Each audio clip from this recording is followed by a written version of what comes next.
আমারে কি করে তুই গেলি রে বাবা।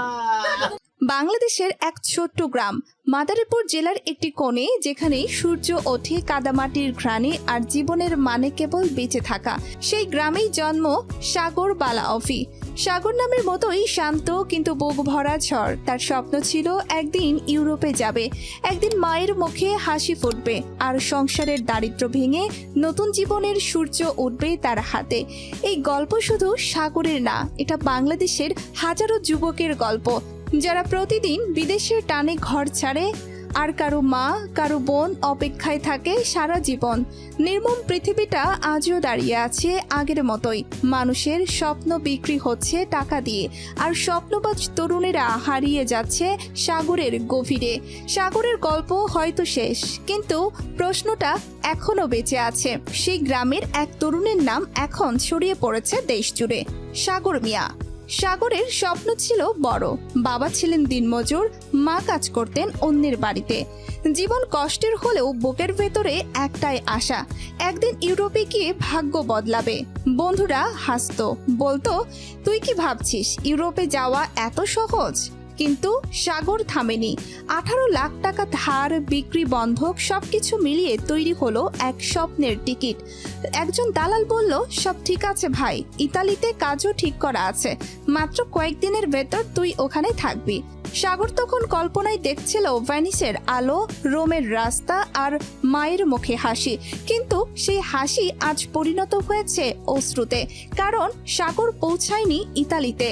তার লাশ মিলেছে একটি ব্যাগের ভেতর, সমুদ্রের ধারে তুরস্কের উপকূলে। পুলিশ ব্যাগ খুলে দেখে ভেতরে এক যুবকের নিথর দেহ, পাশে একটি ভেজা পাসপোর্ট, লেখা আছে সাগর মিয়া, বাংলাদেশ। সামান্য কিছু কাপড় আর একটি কাগজে লেখা, মা যদি কখনো না ফিরি মনে কইরো আমি চেষ্টা করেছিলাম। এই কয়েকটি লাইন যেন হিম করে দেয় মানুষের বুক। প্রতিদিন এমন শত শত তরুণ স্বপ্ন নিয়ে ঘর ছাড়ে, কেউ লিবিয়া হয়ে ইউরোপে, কেউ নৌকায় সাগর পাড়ি দেয়। তাদের লক্ষ্য একটা সম্মানজনক জীবন, কিন্তু পথে কতজনের জীবনই বা শেষ হয়ে যায় অজানার অন্ধকারে। সাগরের মা এখন প্রতিদিন দরজার সামনে বসে থাকেন, কারো পায়ের শব্দ শুনলেই ভাবেন হয়তো সাগর এসেছে। কিন্তু যে ছেলেকে তিনি বিদায় দিয়েছিলেন নতুন জীবনের আশায়, সে ফিরেছে মৃত দেহ হয়ে। গ্রামের মানুষ কান্নায় ভেঙে পড়ে। কেউ বলে যদি সরকার ব্যবস্থা নিত এমনটা হতো না, কেউ বলে এই দালালরাই মানুষের স্বপ্ন নিয়ে খেলা করে।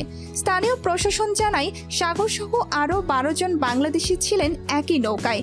তারা সবাই অবৈধভাবে ইউরোপে যাওয়ার পথে নিখোঁজ হয়।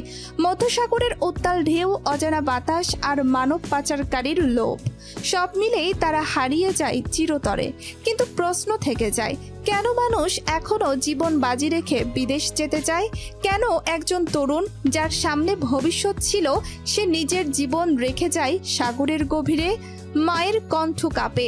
তিনি বলেন, ওর তো শুধু চাওয়া ছিল আমার জন্য একটু ভালো জীবন। 18 লাখ টাকা একটা গ্রামের গরিব পরিবারের কাছে তা মানে সবকিছু। কিন্তু সেই 18 লাখের বিনিময়ে তারা পেল শুধু এক ব্যাগ, এক দেহ আর এক শোকের ইতিহাস। এ যেন এক নির্মম বাস্তবতা, যেখানে স্বপ্ন বিক্রি হয় আর সাগর হয়ে ওঠে শিরোনাম মাত্র। শেষে দালাল ধরা পড়ল কিনা কেউ জানে না। কেউ বলে পালিয়ে গেছে বিদেশে, কেউ বলে পুলিশের নাকের ডগায় ঘুরে বেড়ায়।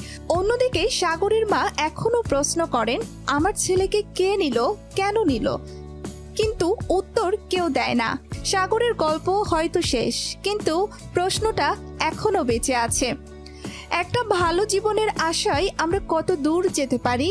এই গল্প যদি তোমার হৃদয় ছুঁয়ে যায়, তাহলে লাইক, কমেন্ট আর সাবস্ক্রাইব করতে ভুলো না। এমন আরও বাস্তব গল্প দেখতে পাশে থাকুন।